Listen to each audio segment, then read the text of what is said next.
अंबे, खुश रहा, आनंदी रहा, आरोग्यपूर्ण रहा, हीच आई तुझा भवानीच्या चरणी प्रार्थना. तर आज आहे आपल्याकडे, आज अष्टमी आहे, महाअष्टमी. तर अष्टमीला आज आपण काय करणार आहे माहिती का? या कन्यांचं पूजन करणार आहे. या कन्यांचं पूजन करणार आहे आणि आपल्याकडे आज मी घरच्या घरी असा हवन पण करते. मग हवनासाठी आज आपण घरच्या घरी हवन पण करणार आहे. तर चला आपण बघूया हवनासाठी काय काय लागतं आणि ह्या कन्यापूजनांसाठी काय काय लागतं. तर कन्यापूजनसाठी काय काय लागतं ते आपण बघूया. चला आपण हवनासाठी आहे ना, हे तिथे तांदूळ ठेव मोनिका. आपण जिथे आपण हवन मांडणार आहे तिथे तांदूळ, हळदी, कुंकुम असं हे करायचं आहे. आणि आपण त्यावर आपलं जे छोटंसं आपलं हवनकुंड आहे ते आपण ठेवणार आहोत. तर ना लादी तापते ना, म्हणून मग मी काय केलं, ताट ठेवले. ताट ठेव आता त्याच्यावर तांदळावर. हां, तर मग आता ताट ठेवले आणि ताटावर आपण हवनकुंड ठेवले आणि हवनकुंडामध्ये मी माती टाकून घेतली. हां, आणि आजूबाजूला आता आपण रांगोळी काढूया. आता ही साईडनी मी रांगोळी काढली. मग आपण कसं जेवढं सजवता येईल तेवढं कमीच नाही का आपल्यासाठी, म्हणून आता आपण हे आजूबाजूला असं छानसं सजवून घेऊया. असं हवनकुंड केल्यावर मग आपण आता तिथे हवन करूया. तर हवनासाठी बघा काय काय लागतं, तर आपण बघूया आता काय काय लागतंय ते, बरं का. बघा आता माझी ना मोनिकाच आहे ना रांगोळी काढून देते. मग मोनिका रांगोळी काढून घेते आणि मग पुढची तयारी असं दोघीजणी मिळून करून घेतो. छान काढलीस. हां आता आपण पुढील हे करूया आणि मग फिक्स करूया नाही का हवनकुंडाचं. कारण काय होतं ना, आपली लादी गरम होते ना, त्यामुळे मग काय करतो मी, आधी तांदूळ तर आपण अक्षता ठेवतो नाही का, भूमीची पूजा करून घेतो आणि मग त्यावर ठेवलं आणि मग आता ही माती ठेवून त्याच्यावर आपण करू, मग ना लादी अशी गरम होत नाही.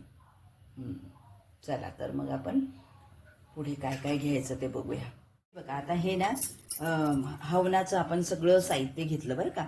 आता पहिलं बघ, हळदी कुंकवाचं. हळदी कुंकवाचं घेतलं. मग ह्या ताटामध्ये बघ वेलची आहे, लवंग आहे आणि तांदूळ आहे, ते ठेवायचं. आता. हां, वेलची, लवंग आणि ते आपण ठेवलंय ना ते घ्यायचं. आता घ्यायचं आहे आपल्याला तुपाचं.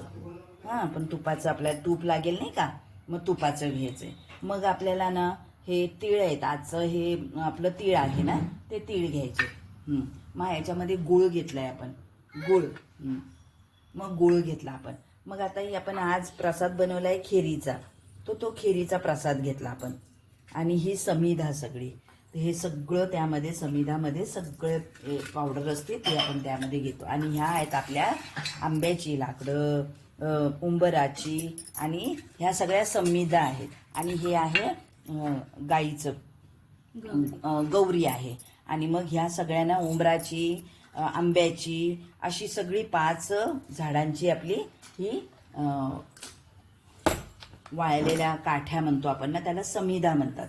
तर ती समिधा आता आपण याच्यामध्ये हवनामध्ये आपण घेणार आहोत. तर चला मग आपण आता हवनाचं घेऊया आपण करायला, हो की नाही. आता बघा हे असं घेतलं आपण, असं सगळं असं घेतलं है ना.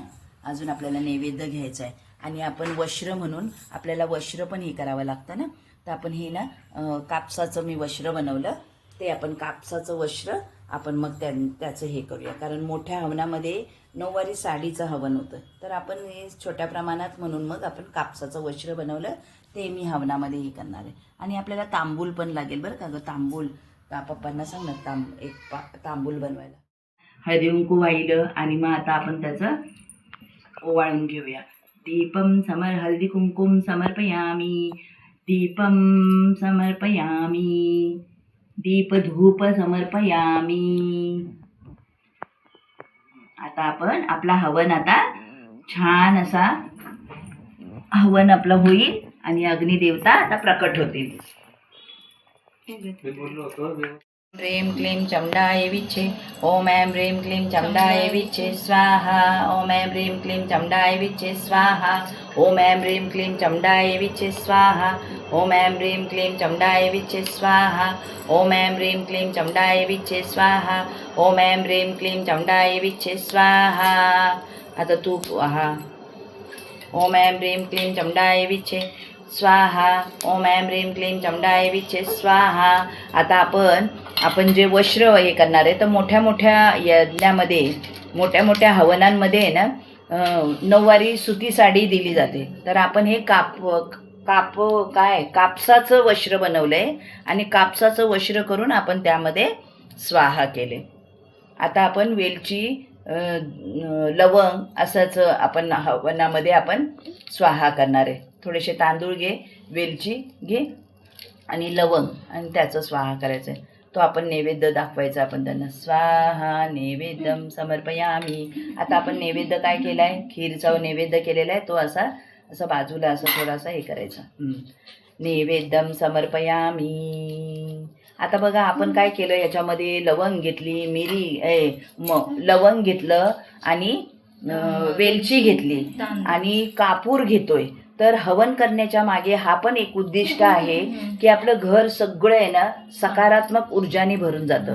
सकारात्मक ऊर्जा प्लस जीव जंतू जे काही डास वगैरे असतात तेही आपल्या या धुरामुळे नष्ट होतात. त्यामुळे पूर्वीच्या काळी ना हे नवरात्रीच नाही नेहमी केलं जातं. आपणही करतोच नाही का.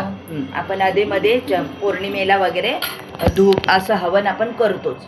तर म्हणून मग यामागचा उद्देश असा की घरामध्ये आपण केलं तर आपण सगळ्या देवतांना तर बोलवतो आणि देवतांचं नाव घेऊन आपण हा यज्ञ करतो.